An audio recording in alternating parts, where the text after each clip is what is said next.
Good morning students. आज इस class में हम प्लांट फिजियोलॉजी यानी पादप कार्य की विषय का टॉपिक ट्रांसपायरेशन को कंटिन्यू करेंगे। ट्रांसपायरेशन की सीरीज में पार्ट 1 हम पहले से रिकॉर्ड कर चुके हैं और पार्ट 1 में हमने पढ़ा था कि स्टोमेटा जो है इसकी स्ट्रक्चर किस प्रकार से होती है और ट्रांसपायरेशन का बेसिक इंट्रोडक्शन हमने पढ़ा था। और इसके अंदर हमने पढ़ा था कि 3 प्रकार से ट्रांसपायरेशन होता है। क्यूटिकल के द्वारा भी होता है, लेंटिसेल्स के द्वारा भी होता है और स्टोमेटा के द्वारा भी होता है। और हमने बात की थी कि पादपों से होने वाला जो ट्रांसपायरेशन है उसका करीब 90% पार्ट जो है यह स्टोमेटा के द्वारा संपन्न होता है। और लास्ट क्लास में हमने स्टोमेटा के स्ट्रक्चर को हमने पढ़ा था। आज की इस क्लास में हम पढ़ेंगे मैकेनिज्म ऑफ स्टोमेटल मूवमेंट, यानी स्टोमेटल मूवमेंट की प्रक्रिया के बारे में हम अध्ययन करेंगे। स्टोमेटल मूवमेंट का तात्पर्य हमने लास्ट क्लास में पढ़ लिया था, फिर भी हम एक बार वापस इसे बात कर लेते हैं कि पादपों में उपस्थित जो स्टोमेटा होते हैं उनके खुलने और बंद होने की प्रक्रिया को स्टोमेटल मूवमेंट कहते हैं। Opening and closing of stomata, stomata के खुलने और बंद होने की प्रक्रिया, इसे हम स्टोमेटल मूवमेंट कहते हैं। तो इस कक्षा में हम इस स्टोमेटल मूवमेंट की मैकेनिज्म का अध्ययन करेंगे कि किस प्रकार से इस स्टोमेटा के खुलने और बंद होने की प्रक्रिया का नियंत्रण किया जाता है, क्योंकि वास्तविक रूप से ट्रांसपायरेशन का नियंत्रण भी इसी स्टोमेटल मूवमेंट के द्वारा ही नियंत्रित होता है। अगर हमने स्टोमेटा ओपन होते हैं तो ट्रांसपायरेशन की प्रक्रिया संपन्न होती है और स्टोमेटा क्लोज्ड होते हैं तो ट्रांसपायरेशन की प्रक्रिया बंद हो जाती है। तो वास्तविक रूप से स्टोमेटल मूवमेंट की जो मैकेनिज्म है यही ट्रांसपायरेशन की मैकेनिज्म होती है। इस स्टोमेटल मूवमेंट को समझाने के लिए समय समय पर विभिन्न वैज्ञानिकों के द्वारा विभिन्न थ्योरीज दी गई और इन थ्योरीज को हम डिटेल में इस क्लास में हम पढ़ेंगे। इस संदर्भ में दी गई पहली थ्योरी है जिसे हम फोटोसिंथेटिक प्रोडक्ट थ्योरी कहते हैं।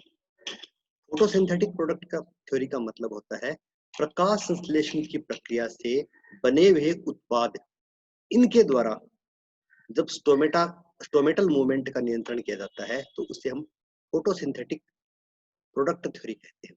अब प्रकाश संश्लेषण की जब प्रक्रिया संपन्न होती है तो यहाँ पर दो चीजें इंपॉर्टेंट हो जाती है कि प्रकाश संश्लेषण की प्रक्रिया पादपों में दिन के समय संपन्न होती है, यानी प्रकाश संश्लेषण की प्रक्रिया डे टाइम में संपन्न होती है। दूसरा, प्रकाश संश्लेषण की प्रक्रिया में बनने वाले उत्पाद, तो प्रकाश संश्लेषण की प्रक्रिया में उत्पाद के रूप में शुगर का संश्लेषण होता है। शुगर भी मेनली ग्लूकोज के रूप में, यानी कार्बोहाइड्रेट का जो संश्लेषण होता है वह मुख्यतया ग्लूकोज के रूप में संश्लेषित होता है। तो फोटोसिंथेटिक प्रोडक्ट थ्योरी जो है ये करीब करीब दो चीजों पर घूमती है कि स्टोमेटा जो है दिन के समय खुलते हैं क्योंकि प्रकाश संश्लेषण की प्रक्रिया दिन के समय संपन्न होती है, और दूसरा इस फोटोसिंथेसिस के जो उत्पाद जो कि शुगर या कार्बोहाइड्रेट या ग्लूकोज आदि है इनके द्वारा यह नियंत्रित होती है। इसका प्रतिपादन वॉन मोहल ने 1856 में किया था। 1856 जो है इसमें वॉन मोहल ने इसे प्रतिपादित किया था। और इस प्रक्रिया का सीधा सा तात्पर्य ये है कि हमने स्टोमेटा की जब स्ट्रक्चर पढ़ी थी तब पढ़ा था कि स्टोमेटा की जो गार्ड सेल्स होती है, स्टोमेटा की गार्ड सेल्स के अंदर क्लोरोप्लास्ट उपस्थित पाए जाते हैं। ये हमने स्टोमेटा के स्ट्रक्चर पढ़ा था।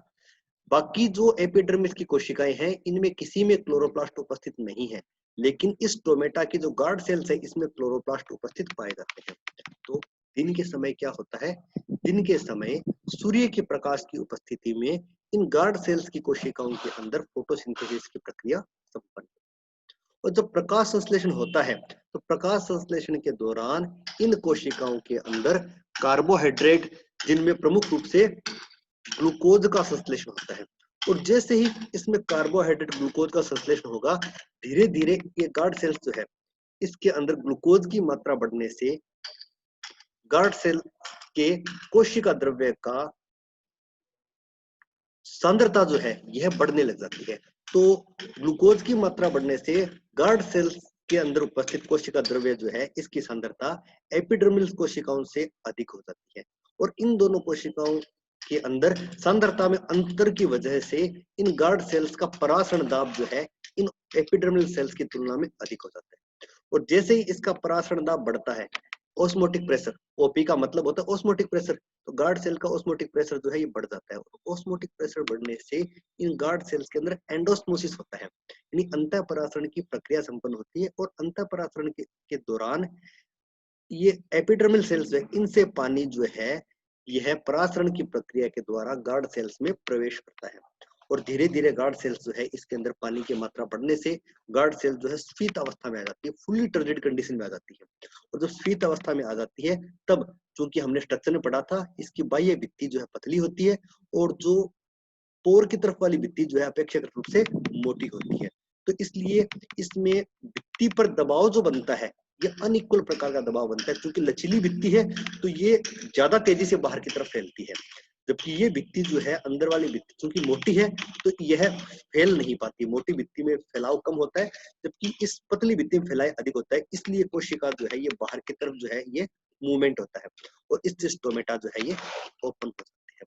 तो इस फोटोसिंथेटिक थ्योरी का सीधा सा तात्पर्य ये है, गार्ड सेल्स में फोटोसिंथेसिस होने के कारण इसमें ग्लूकोज का संश्लेषण होता है, जिससे इसका परासरण दाब बढ़ जाता है, और अंतः परासरण की प्रक्रिया के द्वारा जब इसमें पानी प्रवेश करता है तब ये स्फीत अवस्था में आ जाती है, और फलस्वरूप स्टोमेटा जो है ये ओपन हो जाते हैं।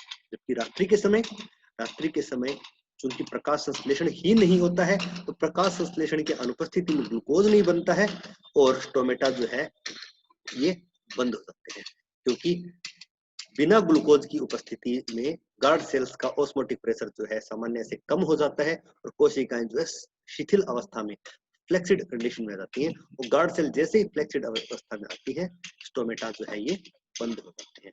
ये फोटोसिंथेटिक थ्योरी है जिसे वॉन मोल ने प्रतिपादित किया था। हालांकि इस थ्योरी को आगे वैज्ञानिकों ने स्वीकार नहीं किया, क्योंकि वैज्ञानिकों ने बताया कि फोटोसिंथेसिस जो है कुछ पादपों में रंध्र रात्रि के समय खुलते हैं, तो इन्हें हम फोटोसिंथेसिस के द्वारा इसे समझाया नहीं जा सकता है। सुकुलेंट या मांसल पौधे जो होते हैं वहां पर रंध्र रात्रि के समय ही खुलते हैं और दिन के समय बंद रहते हैं, तो इस थ्योरी के द्वारा इन पादपों के अंदर रंध्र की खुलने और बंद होने की प्रक्रिया को समझाया नहीं जा सकता है।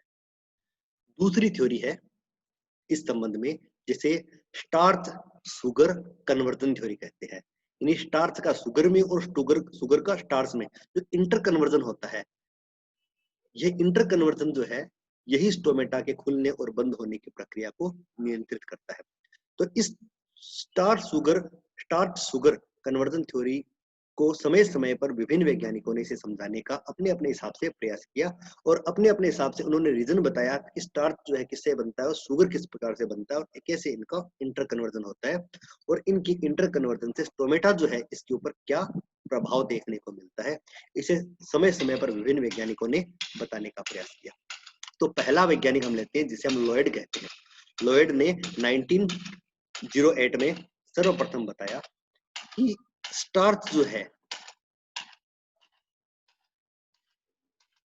यह दिन के समय में फोस्फोराइलेज एंजाइम के द्वारा सुगर में कन्वर्ट होते हैं, और जिससे स्टोमेटा ओपन हो जाते हैं।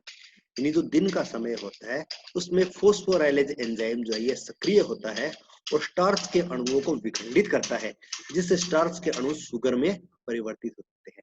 और फिर वही बात आती है कि गार्ड सेल्स में जब सुगर बढ़ती है तो गार्ड सेल्स का परासरण दाब बढ़ता है, गार्ड सेल्स की कोशिका द्रव्य की सांद्रता बढ़ती है, फलस्वरूप उसका परासरण दाब बढ़ता है, और फलस्वरूप कोशिकाएं जो है गार्ड सेल की कोशिकाएं जो है ये अंतः परासरण की प्रक्रिया के द्वारा टर्जिड अवस्था में आ जाती है, स्फीत अवस्था में आ जाती है, और रंध्र खुल जाते हैं। जबकि रात्रि के समय में यह सुगर जो है दिन के समय जो संश्लेषित सुगर है यह सुगर रात्रि के समय में पुनः स्टार्च में कन्वर्ट हो जाती है। तो जब रात्रि के समय में सुगर स्टार्च में कन्वर्ट हो जाती है तो स्टोमेटा बंद हो जाते हैं। तो रात्रि के समय में क्योंकि सुगर स्टार्च में कन्वर्ट हो गई, और स्टार्च जो है एक न्यूट्रल पदार्थ है जिसका ऑस्मोटिक प्रेशर पर कोई भी प्रभाव नहीं पड़ता है, तो इस वजह से रात्रि के समय चूंकि स्टार्च बन जाता है, इसलिए स्टोमेटा जो है ये क्लोज हो जाते हैं। तो गार्ड सेल्स जो है इसमें शुगर पाई जाती है, जिससे स्टोमेटा ओपन हो जाती है और स्टार्च जो रात्रि के समय बनता है स्टोमेटा बंद हो जाते हैं। इस थ्योरी को थोड़ा और इलाबोरेट करने का काम किया था सायरे ने। सायरे ने कहा था कि स्टार्च का शुगर में यह कन्वर्जन जो है यह पीएच पर निर्भर करता है, केवल फॉस्फोराइलेज एंजाइम जो है इस पर निर्भर नहीं करता। कि ये जो फॉस्फोराइलेज एंजाइम आदि का जो एक्टिवेशन है ये माध्यम के पीएच पर निर्भर करता है, और इस पीएच का नियंत्रण जो है कार्बन डाइऑक्साइड द्वारा किया जाता है। कार्बन डाइऑक्साइड गैस जो है इसके द्वारा इसका नियंत्रण होता है। क्यों होता है? उन्होंने बताया कि दिन के समय स्टार्च जो है ये शुगर में कन्वर्ट होता है, और इस समय कार्बन डाइऑक्साइड जो है इसकी मात्रा फोटोसिंथेसिस के द्वारा जो है कम हो जाती है। दिन के समय चूंकि फोटोसिंथेसिस होता है, तो फोटोसिंथेसिस के दौरान कार्बन डाइऑक्साइड जो है इसका उपयोग कर लिया जाता है। तो कोशिकाएं जो है इसमें दिन के समय फोटोसिंथेसिस की वजह से कार्बन डाइऑक्साइड का लेवल कम हो जाता है, और चूंकि जब कार्बन डाइऑक्साइड की मात्रा कम हो जाती है तो कार्बनिक अम्लों का निर्माण नहीं होता है, और कार्बनिक अम्लों का निर्माण नहीं होने से माध्यम की पीएच जो है स्टोमेटा जो है इसकी पीएच या तो उदासीन हो जाती है या फिर क्षारीय प्रवृत्ति हो जाती है। तो पीएच जो है यह 7 या 7 से अधिक हो जाती है। तो कार्बन डाइऑक्साइड की कमी की वजह से फोटोसिंथेसिस में कार्बन डाइऑक्साइड चूंकि काम में ली गई, इसलिए कार्बन डाइऑक्साइड की सांद्रता कम होती है, इसलिए माध्यम का पीएच जो है यह बढ़ जाता है, और इसी वजह से इस पीएच के ऊपर स्टार्च जो है इसका कन्वर्जन शुगर में होता है और स्टोमेटा जो है ये ओपन हो जाते हैं। जबकि रात्रि के समय फोटोसिंथेसिस के दौरान कार्बन डाइऑक्साइड का उपयोग नहीं होता है, और जब रात्रि के समय फोटोसिंथेसिस के दौरान कार्बन डाइऑक्साइड का उपयोग नहीं होगा तो कार्बन डाइऑक्साइड की सांद्रता बढ़ जाएगी, और कार्बन डाइऑक्साइड जैसे बढ़ता है उस समय कार्बनिक अम्लों का निर्माण होता है, और गार्ड सेल्स जो है इसकी पीएच जो है ये एसिडिक हो जाती है, और स्टोमेटा जो है ये एसिडिक पीएच के ऊपर स्टोमेटा जो है ये क्लोज हो जाते हैं, क्योंकि शुगर जो है एसिडिक पीएच पर स्टार्च में कन्वर्ट हो जाता है। तो इस प्रकार सायरे ने बताया कि स्टार्च का शुगर में कन्वर्जन जो है यह माध्यम की पीएच पर निर्भर करता है, और इस पीएच का निर्धारण कार्बन डाइऑक्साइड की सांद्रता के द्वारा किया जाता है। अगली थ्योरी यिन एंड टुंग ने दी थी 1948 में। यिन एंड टुंग ने बताया था कि यह जो पीएच उन्होंने बताई थी कि इस पीएच के ऊपर फॉस्फोराइलेज एंजाइम जो है ये सक्रिय होते हैं। इन्होंने सायरे और जो लॉयड जो थे इन दोनों की थ्योरीज को मिलाकर उन्होंने कहा कि स्टार्च का शुगर में कन्वर्जन जो है इसके लिए पीएच और फॉस्फोराइलेज एंजाइम दोनों उत्तरदायी है। और उन्होंने बताया कि स्टार्च जो है दिन के समय जब पीएच 7 होती है, उदासीन या एल्केलाइन होती है, उस समय स्टार्च जो है यह फॉस्फेट के साथ मिलकर ग्लूकोज 1 फास्फेट का निर्माण करती है। उन्होंने बताया कि यहाँ पर ग्लूकोज न बनकर ग्लूकोज 1 फास्फेट के अणु बनते हैं, तो स्टार्च जो है इसका फॉस्फोराइलेशन होकर ग्लूकोज 1 फास्फेट के अणु बनते हैं। जबकि रात्रि के समय जब पीएच कम हो जाती है, 5 के करीब पीएच होती है, उस समय यहाँ पर फॉस्फोराइलेज एंजाइम के द्वारा ग्लूकोज 1 फास्फेट जो है पुनः स्टार्च में कन्वर्ट हो जाता है। अब यहाँ पर क्या होता है इसे हम एक आरेखीय डायग्राम के द्वारा हम समझने का प्रयास करेंगे। ये यहाँ पर दिन का समय है पत्तियों के अंदर। पत्तियों में दिन के समय क्या होता है, ये यहाँ पर स्टार्च मौजूद है, गार्ड सेल्स है, यहाँ पर स्टार्च मौजूद है। इसमें रात्रि के समय जो है इसके अंदर स्टार्च जो है काफी मात्रा में मौजूद होता है। तो रात्रि के समय इनमें स्टार्च जो है बहुत अधिक मात्रा में मौजूद होता है, लेकिन यह स्टार्च जो है दिन जब आता है, तो दिन का समय आता है, उस समय यह स्टार्च जो है शुगर में कन्वर्ट हो जाता है। अब यह स्टार्च जो है यह जीवद्रव्य के अंदर इनसोल्यूबल अवस्था में पाया जाता है, जबकि शुगर जो है सोल्यूबल अवस्था में पाई जाती है, और इसीलिए इसका ऑस्मोटिक प्रेशर पर अत्यधिक प्रभाव पड़ता है।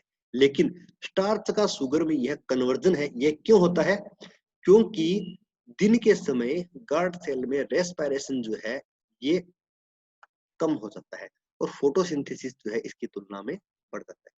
दिन का समय जो होता है उस समय प्रकाश संश्लेषण की दर जो है काफी अधिक मात्रा में बढ़ जाती है, और प्रकाश संश्लेषण बढ़ने से कार्बन डाइऑक्साइड जो है इसका उपयोग कर लिया जाएगा, और कार्बन डाइऑक्साइड का उपयोग करने से कार्बन डाइऑक्साइड की सांद्रता कम, तो जैसे कार्बन डाइऑक्साइड की सांद्रता कम होती है माध्यम का पीएच बढ़ जाता है, क्योंकि कार्बन डाइऑक्साइड के द्वारा कार्बनिक अम्लों का निर्माण नहीं किया जाता, और जब माध्यम की पीएच 7 या फिर एल्केलाइन या क्षारीय पीएच हो जाती है, उस कंडीशन में इस स्टार्च का परिवर्तन शुगर में हो जाता है। और यह जो शुगर है, इस शुगर की वजह से गार्ड सेल्स जो है इसका पीएच, गार्ड सेल्स जो है इसका ऑस्मोटिक प्रेशर बढ़ता है, इसलिए अंतःपराशरण हो जाता है, गार्ड सेल जो टर्जिड हो जाती है और रंध्र जो है ये खुल जाते हैं।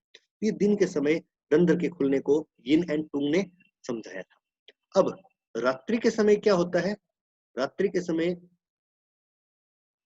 क्या होगा कि दिन के समय जो शुगर अवेलेबल थी, दिन के समय गार्ड सेल में क्या थी? शुगर अवेलेबल थी। रात्रि के समय यह शुगर जो है स्टार्च में कन्वर्ट हो जाती है। तो रात्रि के समय इस शुगर का कन्वर्जन स्टार्च में हो जाता है। अब ये क्यों होता है? इसका रीजन इन्होंने दिया था कि रात्रि के समय रेस्पिरेशन जो है यह तो प्रक्रिया जो है संपन्न होती है, लेकिन फोटोसिंथेसिस की प्रक्रिया नहीं होती है। रात्रि के समय रेस्पिरेशन तो हो रहा है, लेकिन फोटोसिंथेसिस चूंकि नहीं हो रहा है, तो फोटोसिंथेसिस जब नहीं होता है तब CO2 की कंसंट्रेशन जो है यह इंक्रीज हो जाती है। ये थोड़ा गलती से लिख दिया मैंने कि रात्रि के समय जब फोटोसिंथेसिस नहीं होता है तब CO2 की कंसंट्रेशन डिक्रीज नहीं, यहाँ पर इंक्रीज है। CO2 की कंसंट्रेशन बढ़ जाती है और CO2 की कंसंट्रेशन बढ़ जाने से माध्यम का पीएच जो है यह कम हो जाता है, एसिडिक हो जाता है। क्योंकि इसमें एसिड क्यों बन जाता है कि CO2 की सांद्रता बढ़ने से कार्बनिक अम्लों का निर्माण होता है और ये कार्बनिक अम्ल जो है इसकी वजह से पीएच कम हो जाती है, एसिडिक पीएच हो जाती है और इस एसिडिक पीएच पर शुगर जो है इसका स्टार्च में कन्वर्जन होता है। और चूंकि स्टार्च जो है इनसोल्यूबल होता है, कोशिका द्रव्य में जो है घुलनशील नहीं होता है, इसलिए कोशिका द्रव्य का ऑस्मोटिक प्रेशर जो है बहुत ही कम हो जाता है। फलस्वरूप कोशिकाएं जो है, गार्ड सेल जो है ये फ्लैक्सिड हो जाती है, शिथिल अवस्था में चली जाती है और रंध्र जो है ये बंद। तो इस प्रकार यिन एंड टुंग जो थे, उन्होंने इस पूरी प्रक्रिया को समझाने का प्रयास किया था कि किस समय किस प्रकार से दिन के समय रंध्र खुलते हैं और रात्रि के समय जो है रंध्र बंद हो जाते हैं। तो ये बहुत ही अच्छा काम इन्होंने बताया था कि रंध्र खुलने और बंद होने के बारे में। इसे थोड़ा और आगे इलेबोरेट किया था स्टीवार्ड ने। स्टीवार्ड ने 1964 में रंध्र के खुलने और बंद होने की क्रिया को थोड़ा और अच्छे से इलेबोरेट किया था, जिसे स्टीवार्ड स्कीम के नाम से जाना जाता है। स्टीवार्ड ने रंध्र के खुलने और बंद होने की प्रक्रिया को थोड़ा और इलाबोरेट किया और उन्होंने बताया कि रंध्र के खुलने और बंद होने की प्रक्रिया जो है यह, इसके लिए ऊर्जा की आवश्यकता भी होती है और यह ऊर्जा इसे एटीपी अणुओं से प्राप्त होती है। तो उन्होंने सर्वप्रथम बताया था कि रंध्र खुलने और बंद होने के दौरान इसे ऊर्जा की भी आवश्यकता होती है। दूसरी बात उन्होंने बताई कि जैसा कि यिन और टुंग ने बताया था कि ग्लूकोज 1 फॉस्फेट जो है इसके द्वारा रंध्र बनते हैं, इसलिए रंध्र खुलते हैं। लेकिन स्टीवार्ड ने बताया कि ग्लूकोज 1 फॉस्फेट जो बनता है, इस ग्लूकोज 1 फॉस्फेट की वजह से कोशिका का जो परासरण दाब है उसमें कोई परिवर्तन नहीं आता है।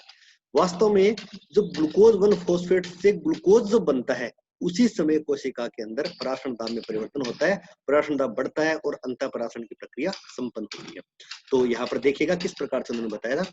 उन्होंने कहा था कि दिन के समय में स्टार्च जो है 7 पीएच के ऊपर ग्लूकोज 1 फॉस्फेट में कन्वर्ट होता है, जो कि अभी पूर्व वैज्ञानिकों ने बताया था, उसी चीज को उन्होंने बताया कि दिन के समय जब पीएच 7 होती है उसमें स्टार्च जो है ग्लूकोज 1 फॉस्फेट पे कन्वर्ट हो जाता है। लेकिन इसके बाद में उन्होंने बताया कि यह ग्लूकोज 1 फॉस्फेट जो है यह बाद में ग्लूकोज 6 फॉस्फेट में कन्वर्ट हो जाता है। यानी जो ग्लूकोज के अंदर फॉस्फेट मॉलिक्यूल जो पहली पोजीशन पर जुड़ा हुआ था तो ग्लूकोज के छठे कार्बन पर जाकर जुड़ जाता है और ग्लूकोज 6 फॉस्फेट कहते हैं। और इसके उपरांत इस ग्लूकोज के अणु से फॉस्फेट ग्रुप जो है ये अलग हो जाता है, जिससे ग्लूकोज के अणु हमें प्राप्त होते हैं और इससे इनऑर्गेनिक फॉस्फेट अलग हो जाता है। और ये जो ग्लूकोज बनता है, इसी ग्लूकोज की वजह से कोशिका द्रव्य की सांद्रता बढ़ती है, कोशिका द्रव्य का गार्ड सेल्स का परासरण दाब बढ़ता है और इसी वजह से कोशिकाएं जो है शीत अवस्था में आती है और रंध्र खुलते हैं।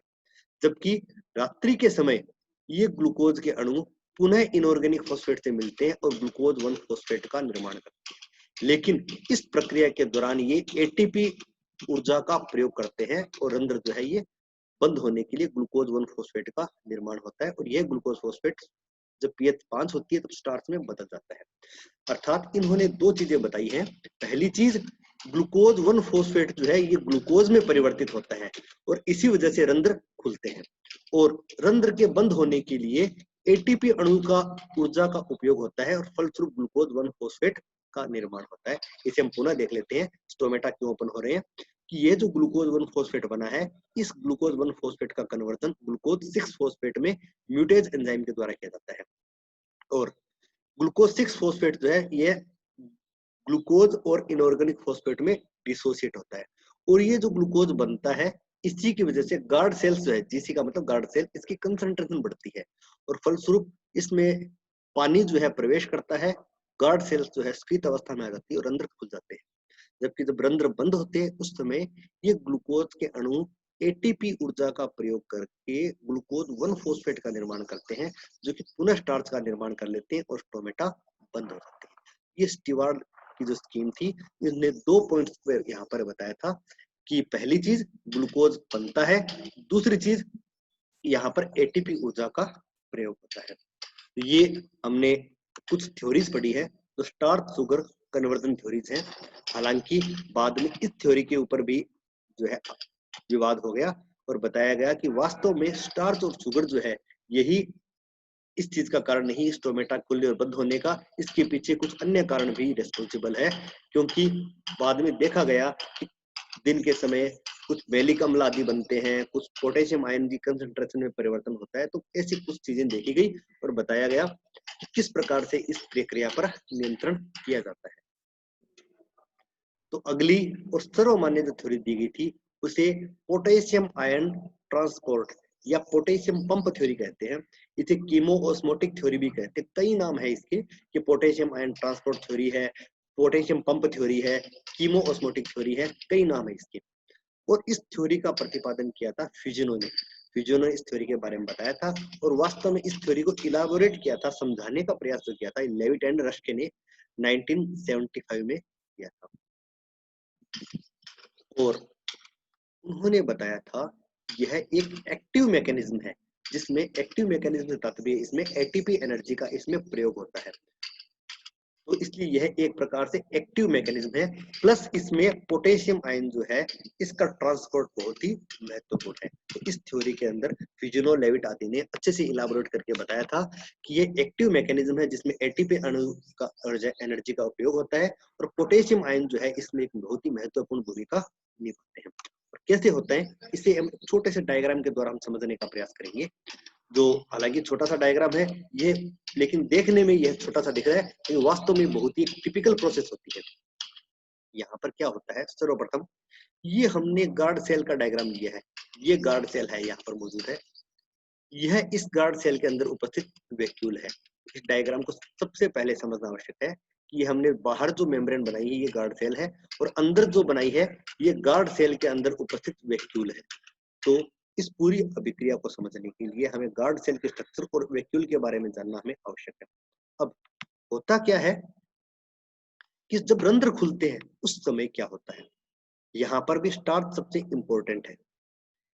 लेकिन यह स्टार्च जो है यह ग्लूकोज में कन्वर्ट न होकर यह फोस्फोइनोल पाइरुवेट में कन्वर्ट होता है। इस थ्योरी के अनुसार जो है वास्तव में जो कंडीशन होती है वह भी यही होती है कि स्टार्च ग्लूकोज में कन्वर्ट न होकर यह फोस्फोइनोल पाइरुवेट में कन्वर्ट होता है। अब यह जो फोस्फोइनोल पाइरुवेट बनता है यह एक CO2 ग्राही होता है। तो फोस्फोइनोल पाइरुवेट चूंकि CO2 ग्राही है तो यह CO2 को ग्रहण करके मेलिक अम्ल का निर्माण करता है। यहाँ पर समझिएगा बहुत ही इंपॉर्टेंट स्टेप है, वापिस मैं इसे बताने का प्रयास करता हूँ कि स्टार्च जो है यह फोस्फोइनोल पाइरुवेट PEP यानी फोस्फोइनोल पाइरुवेट का निर्माण करता है। यह फोस्फोइनोल पाइरुवेट एक CO2 ग्राही होता है जो कि CO2 के अणुओं से संयोजित होकर मेलिक अम्ल का निर्माण करता है। मेलिक अम्ल एक 4 कार्बन युक्त पदार्थ होता है। फोस्फोइनोल पाइरुवेट में 3 कार्बन होते हैं और इसके अंदर एक तो 4 कार्बन युक्त मेलिक अम्ल का ये निर्माण करता है। यह जो मेलिक अम्ल बना है इसका विखंडन होने से इससे प्रोटॉन बनते हैं और मेलेट आयन बनते हैं। यहाँ से एक स्टेप हमने हटा दिया यहाँ पर कि PEP फोस्फोइनोल पाइरुवेट और CO2 संयोजित होकर मेलिक अम्ल बनाते हैं, जो मेलिक अम्ल जो है ये तुरंत विखंडित होकर यह मेलेट आयन जो कि ऋणायन होते हैं और प्रोटॉन जो है H आयन का निर्माण करते हैं। अब ये जो मेलिक अम्ल बनता है यह इस गार्ड सेल की वैक्यूल के अंदर प्रवेश कर जाता है। मेलिक अम्ल गार्ड सेल की वैक्यूल में प्रवेश कर जाता है और प्रोटॉन जो है अभी गार्ड सेल के साइटोप्लाज्म के अंदर उपस्थित हो जाते हैं। अब जैसे जैसे यह प्रक्रिया चलती जाती है वैसे वैसे गार्ड सेल के अंदर प्रोटॉन जो है इसकी कंसंट्रेशन बढ़ने लग जाती है। गार्ड सेल का जो साइटोप्लाज्म है इसमें प्रोटॉन की कंसंट्रेशन बढ़ने लग जाती है। अब इस चूंकि ये प्रोटॉन की कंसंट्रेशन बढ़ती है तो इस प्रोटॉन को प्रोटॉन पंप के द्वारा, जिसके अंदर एटीपी अणु की एनर्जी का उपयोग होता है, तो एटीपी एनर्जी का प्रयोग करके इस प्रोटॉन को बाहर की तरफ पंप कर दिया जाता है। प्रोटॉन पंप इसे गार्ड सेल से बाहर पंप करने का कार्य करते हैं। तो इस प्रकार इस प्रोटॉन पंप के द्वारा एटीपी एनर्जी का उपयोग करके प्रोटॉन को बाहर पंप किया जाता है। और प्रोटॉन जब बाहर पंप हो जाते हैं तब यहाँ पर जब H आयन कम हो जाते हैं और यहाँ पर मेलेट आयन जो है बढ़ जाते हैं। अब चूंकि इस पूरी कोशिका के अंदर प्रोटॉन तो बाहर चले गए लेकिन ऋणावेश जो है इस ऋणावेश में धीरे धीरे वृद्धि होने लग जाती है। तो इस ऋणावेश को संतुलित करने के लिए पोटेशियम आयन जो है ये सांद्रता प्रवणता से कोशिका के अंदर प्रवेश कर सकते हैं। क्योंकि अंदर कोशिका के अंदर ऋणावेश अधिक है तो अतः इस ऋणावेश को संतुलित करने के लिए पोटेशियम जो है ये बाहर से अंदर की तरफ प्रवेश करते हैं। और इसके साथ साथ कुछ क्लोराइड जो है ये भी बाहर से अंदर की तरफ प्रवेश करते हैं। क्यों करते हैं? क्योंकि प्रोटॉन बाहर की तरफ जाएगा तो इसे संतुलित करने के लिए क्लोराइड जो है ये भी कुछ मात्रा में अंदर की तरफ आते हैं। तो ये क्लोराइड भी अंदर प्रवेश करते हैं, पोटेशियम में। लेकिन वास्तव में ये जो पोटेशियम आयन जो जाते हैं ये पोटेशियम आयन इस मेलेट को संतुलित करने का काम करते हैं। पोटेशियम आयन इस मेलेट को संतुलित करते हैं और पोटेशियम मेलेट के साथ संयोजित होकर पोटेशियम मेलेट का निर्माण करते हैं। यहाँ पर जो इंपॉर्टेंट चीज है तो यहाँ पर लिखा हुआ नहीं है, यहाँ से समझने का प्रयास करना।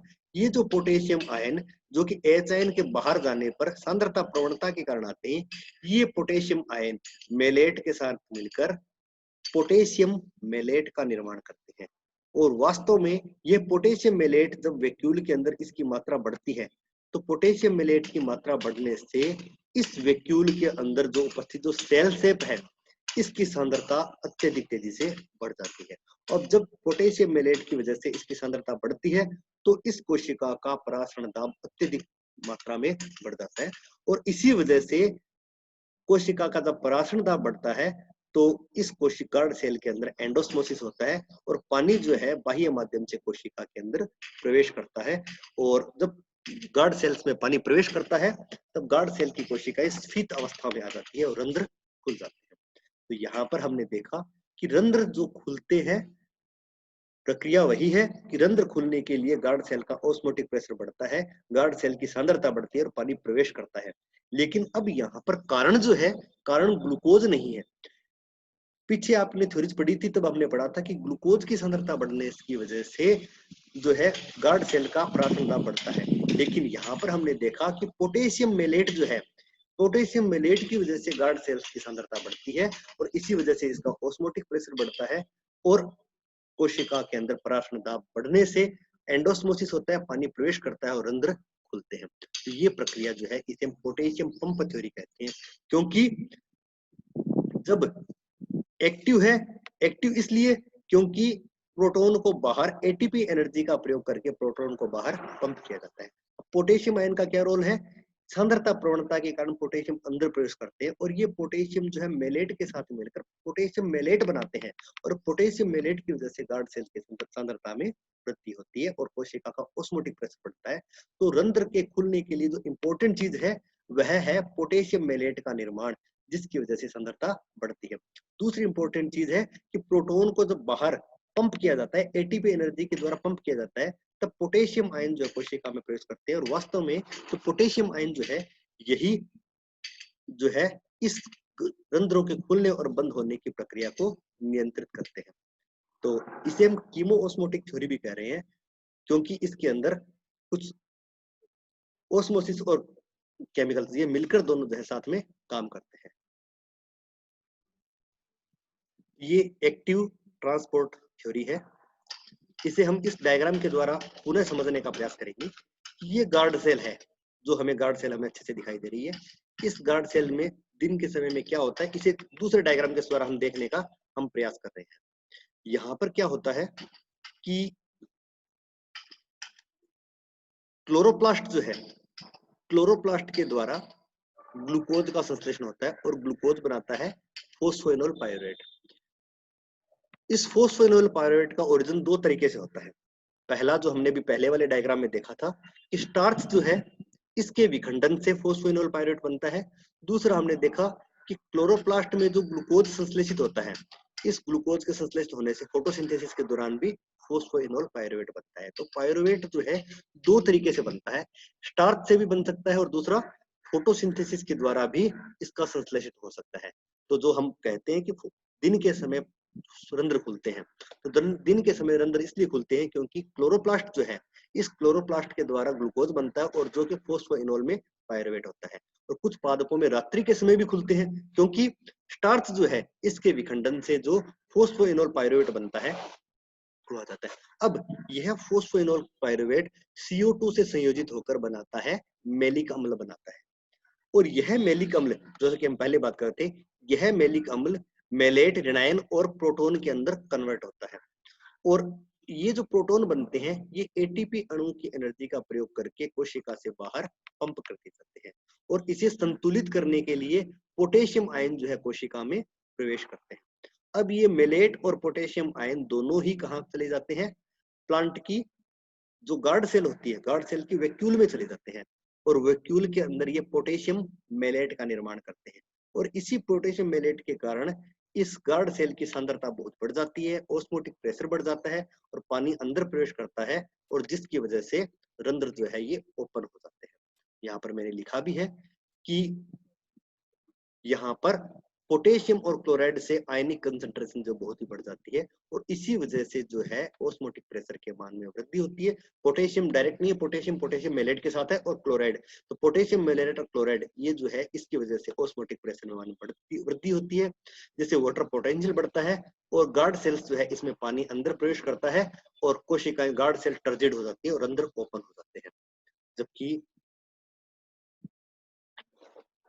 जब रंध्र बंद होते हैं उस समय, रंध्र बंद होते उस समय यह मेलिक अम्ल जो है ये पोटेशियम मेलेट विखंडित होकर पुनः मेलिक अम्ल का निर्माण कर लेता है और मेलिक अम्ल जो है फाइनली इसे पुनः स्टार्च में बदल जाता है। तो रंध्र पुनः बंद हो जाते हैं। तो रंध्र बंद होने के समय मेलिक अम्ल पोटेशियम मेलेट का विखंडन होता है, पोटेशियम जो बाहर की तरफ निकलते हैं और हाइड्रोजन पुनः अंदर आते हैं और हाइड्रोजन और मिलकर यानी पूरा पूरा इससे उल्टी प्रक्रिया जो है ये संपन्न होती है। तो इस प्रकार से रंध्र बंद हो जाते हैं। ये active potassium ion pump theory है या जिसे कीमोओस्मोटिक थ्योरी भी हम इसे कहते हैं। अब ये पूरी जो मूवमेंट है यह कुछ प्लांट हार्मोन के द्वारा भी नियंत्रित होती है। प्लांट ग्रोथ रेगुलेटर या प्लांट हार्मोन है इसके द्वारा भी नियंत्रित होती है। कि इसमें दो हार्मोन का मुख्य रोल है। पहला है साइटोकाइनिन का। साइटोकाइनिन जो प्लांट ग्रोथ रेगुलेटर है वो क्या करता है, पोटेशियम आयन के अपटेक के लिए रिस्पॉन्सिबल होता है। यह साइटोकाइनिन जब सक्रिय होगा उस समय पोटेशियम आयन जो है तेजी से सक्रिय रूप से कोशिका के अंदर प्रवेश करते हैं। तो पोटेशियम आयनों का गार्ड सेल में प्रवेश है, इसे नियंत्रित करने का काम साइटोकाइनिन ग्रोथ रेगुलेटर के द्वारा किया जाता है। एक दूसरा हार्मोन है जिसे हम ABA या एब्सिसिक एसिड कहते हैं। यह प्लांट ग्रोथ को इनिबिट करने का काम करने वाला हार्मोन है। तो प्लांट ग्रोथ इनिबिटर हार्मोन है ये। इस एब्सिसिक एसिड का काम होता है, ये स्टोमेटा के बंद करने को लिए रिस्पॉन्सिबल होता है। इस हार्मोन के प्रेजेंस में स्टोमेटा बंद होते हैं क्योंकि ये क्या करता है, पोटेशियम आयन के अपटेक को रोकने का काम करता है। यानी यह साइटोकाइनिन के अगेंस्ट में काम करता है। साइटोकाइनिन पोटेशियम आयन की इनटेक को बढ़ाता है, अपटेक को बढ़ाता है, जबकि एब्सिसिकम इसे रोकने का काम करता है तथा यह हाइड्रोजन आयन जो बाहर जाते हैं इसे भी रोकता है। और यह तो एब्सिसिक अम्ल और CO2 की जो कंसंट्रेशन बढ़ती है, ये दोनों मिलकर क्या करते हैं, गार्ड सेल्स की पीएच को कम करने का काम करते हैं। एब्सिसिक अम्ल और CO2 दोनों मिलकर गार्ड सेल की पीएच को कम करते हैं, यानी एसिडिक पीएच बनाने का काम करते हैं, जिससे स्टोमेटा जो है ये बंद हो जाते हैं। तो इस प्रकार साइटोकाइनिन और एब्सिसिक अम्ल दोनों मिलकर जो है इस स्टोमेटा के बंद होने और खुलने की प्रक्रिया को नियंत्रित करते हैं। साइटोकाइनिन की प्रेजेंस से स्टोमेटा खुलते हैं, एब्सिसिक अम्ल की वजह हार्मोन की वजह से स्टोमेटा जो है ये बंद होते हैं। एब्सिसिक अम्ल जो है इसे हम स्ट्रेस हार्मोन भी कहते हैं। पादप जब स्ट्रेस में होता है उस समय इस हार्मोन का सिक्रेशन होता है, और स्ट्रेस का मतलब होता है जब पादप को पानी नहीं मिलता है, पानी में जो ड्रॉट होती है, शुष्कता वाली कंडीशन होती है, जब पानी अवेलेबल नहीं होता, सूखे की अवस्था में इस एब्सिसिक हार्मोन का सिक्रेशन होता है, क्योंकि ये स्ट्रेस हार्मोन होता है और इससे पादप के रंध्र बंद हो जाते हैं और ट्रांसपायरेशन की प्रक्रिया जो बिल्कुल ही रुक जाती है। तो ये हमने आज की क्लास में स्टोमेटल मूवमेंट की मैकेनिज्म को हमने 3 चरणों में पढ़ा। पहले हमने फोटोसिंथेसिस का रोल पढ़ा था हमने, दूसरे चरण में हमने स्टार्च और शुगर के इंटर कन्वर्जन को पढ़ा, और तीसरे स्टेप में हमने पढ़ा कि किस प्रकार पोटेशियम आयन जो है ये एक्टिवली पंप होकर कीमोऑस्मोटिक थ्योरी के द्वारा जो है, या पोटेशियम पंप थ्योरी के द्वारा हार्मोन और कुछ हार्मोनों के प्रभाव की वजह से स्टोमेटा के रंध्र के स्टोमेटा के खुलने और बंद होने की प्रक्रिया का नियंत्रण किया जाता है। तो सभी को बहुत बहुत धन्यवाद। पार्ट 2 में हमने मैकेनिज्म को कंप्लीट कर लिया है। पार्ट 3 में हम पुनः इस ट्रांसपैरेशन को कंटिन्यू करेंगे। तब तक के लिए बहुत बहुत धन्यवाद। थैंक यू सभी को। उम्मीद करूंगा आप सभी ऑनलाइन क्लासेस में इसी प्रकार से जुड़े रहेंगे। Thank you.